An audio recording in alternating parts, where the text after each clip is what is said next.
people, it's me, Anja. My pronouns are she and her, and welcome back to my channel for my May TBR, which I've decided to film in the middle of February, which means that I have no idea how the rest of February or March or April went as a reading month.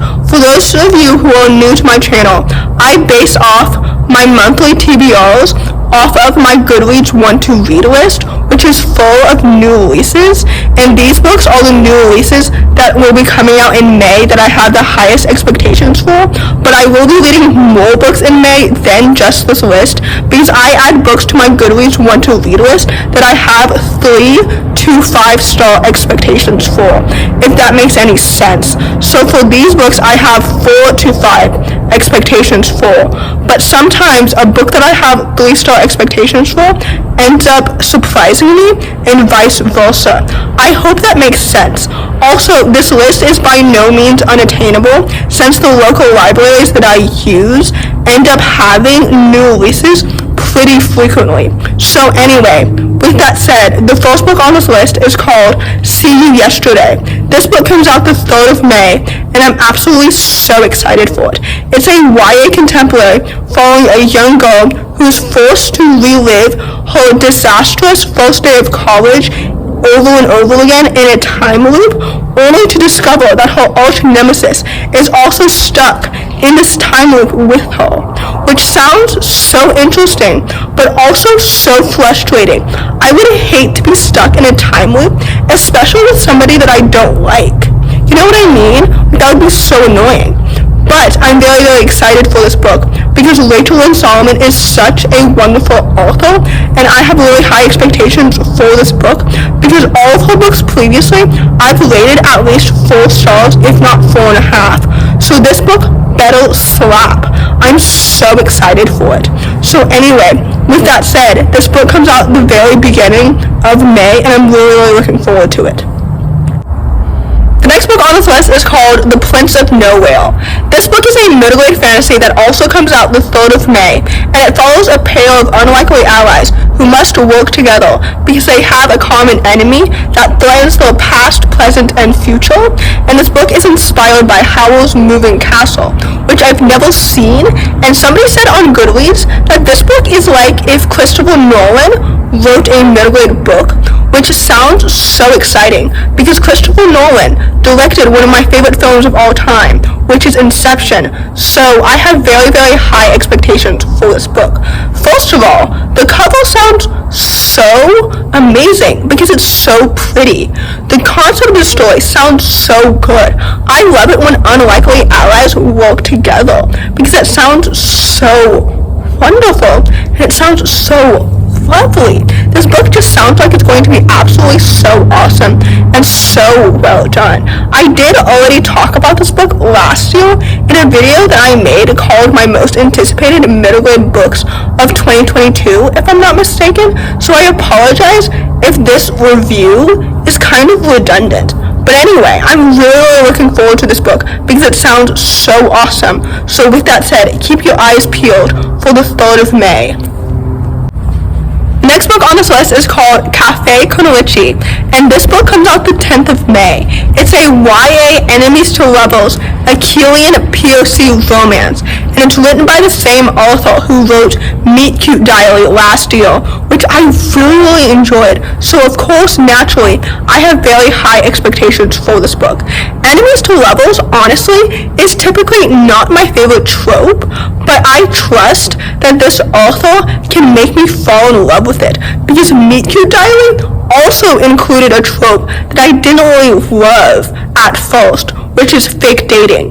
But anyway, this book sounds like it's going to be so good and so awesome. And I know that everybody else also has really, really high expectations for it. So with that said, I really hope that this book does not disappoint me. And like I mentioned, it comes out the 10th of May, and I'm so excited for it because Meet Cute Diary was absolutely so good. So anyway, I'm really looking forward to this book. The next book on this list is called The Science of Being Angry. This book also comes out the 10th of May, and I'm so excited for it. It's a middle-grade sapphic contemporary following a young girl who's trying to figure out if her anger issues are genetic. This book sounds like it's going to be so good, and it's written by the same author who wrote How to Become a Planet last year, which I really enjoyed, so I'm so excited to read this book. This author has done such a great job previously tackling mental health and really creating and crafting characters that you can't help but absolutely fall in love with. You know what I mean? Like, this author is so talented. So naturally, I have very, very high expectations for this book because it sounds like it's going to be so awesome and so well done. So anyway, with that said, I'm really looking forward to this book because the last book was so fantastic and so well done. And this book, like I mentioned, comes out the 10th of May. So I'm really looking forward to it. The next book on this list comes out the 17th of May, and it's called Melt With You. This book is a YA sapphic contemporary following two girls during a summer road trip in an ice cream truck.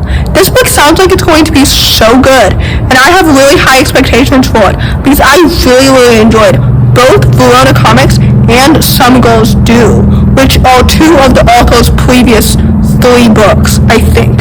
She also wrote Hot Dog Girl, but I didn't really like that book that much.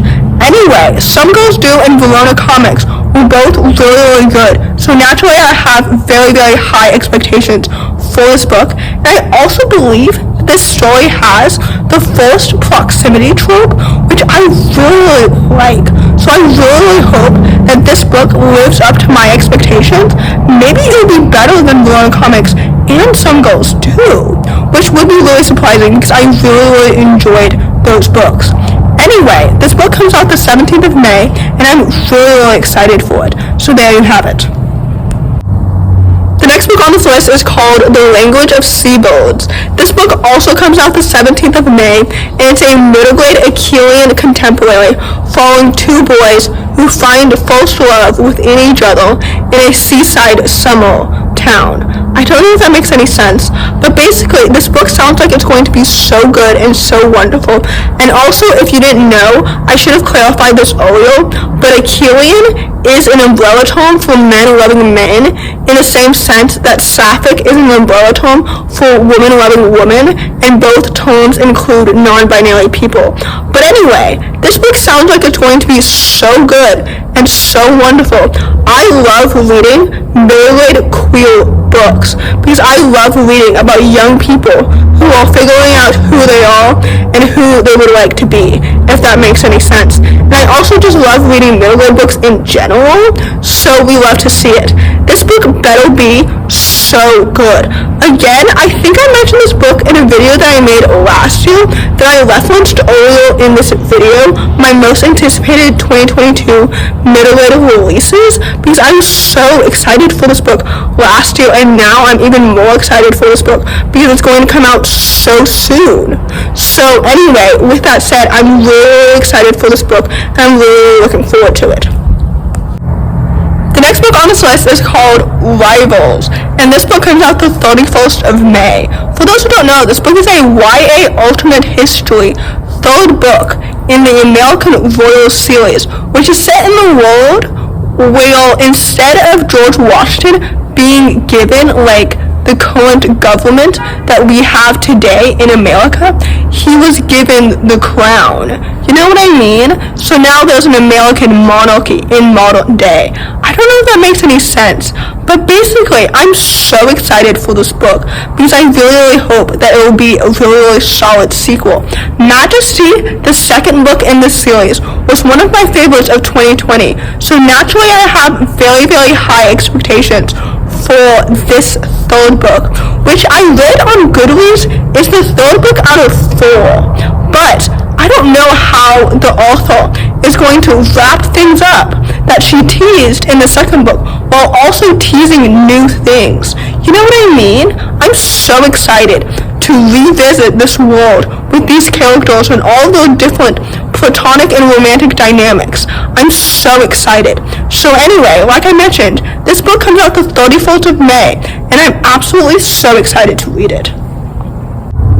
The last book on this list, and hopefully not the least, is called Flip the Script.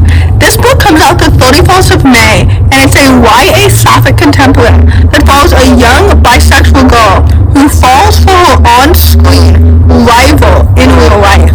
I hope that makes sense. Basically, from what I understand, she's an actress and her on-screen, love interest is falling for her, but she's falling for the girl that plays her rival in real life. I hope that makes sense. And the main character is bisexual, by the way.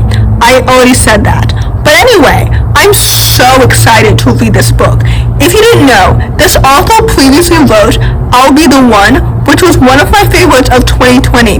So naturally, I have very, very high expectations for this book. And I know that it's going to be absolutely so good and so wonderful. I'm so excited. So anyway, like I mentioned earlier, I'm really, really looking forward to this book, and it comes out at the very end of May. So, in conclusion, I have very, very high expectations for my May reading month. I hope that my explanation for how I gauge my monthly TBRs at the beginning of this video made sense. If it didn't, just let me know. But anyway, I hope that these books live up to my expectations. If you enjoy this video, please don't hesitate to give it a big thumbs up.